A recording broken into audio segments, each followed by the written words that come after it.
तर नमस्कार भावांनो, आता एक गोष्ट तुम्हाला सांगतो की लोक आपल्याला चांगले वाटतात किंवा लोक आपल्याला वाईट वाटतात. खरं तर लोक आपल्याला जसे वाटतात तसे नसतातच. म्हणजे एखादा माणूस तुम्हाला जेवढा वाईट वाटतोय तेवढा कदाचित तो नसेल, आणि एखादा माणूस तुम्हाला जेवढा चांगला वाटतोय तेवढा कदाचित तो नसेल.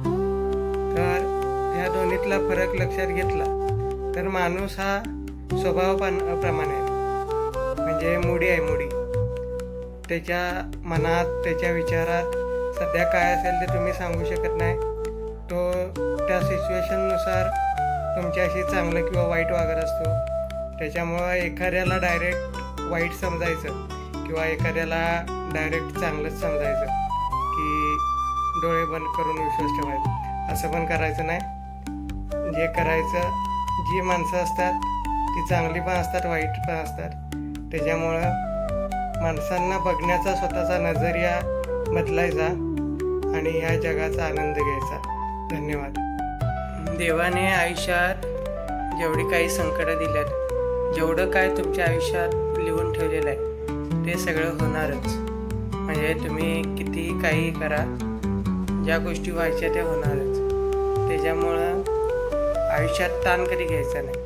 कारण जर ज्या गोष्टी व्हायच्या त्या होणारच असतील तर मग ताण घेऊन का उपयोग? डोक्याला टेन्शन काय घ्यायचं नाही. आयुष्य आहे, चालत म्हणायचं असंच काय तर, आणि आपल्या आयुष्यात चालत राहायचं. बाकी आपल्याकडे दुसरा कुठला मार्ग नाही. हसत हसत आयुष्याला सामोरं जायचं, हसत हसत संकटांना सामोरं जायचं. एवढंच आहे आपल्या हातात, आणि मेहनत करायची. एवढंच आहे आपल्या हातात. बाकी आपल्या हातात जास्त काय नाही. सगळं त्या देवावर सोडून द्या आणि त्याच्यावर विश्वास ठेवा. तो जे काय करेल ते चांगलंच करेल, आणि आपण फक्त चांगली कामं करत राहायचं, सत्कर्म करत राहायचं. एवढंच आहे आपल्या हातात. धन्यवाद. नमस्कार भावांनो, करूया आजच्या ब्लॉगची सुरुवात. आणि आज काय काय होतं आहे ते तुम्हाला सगळं दाखवतो.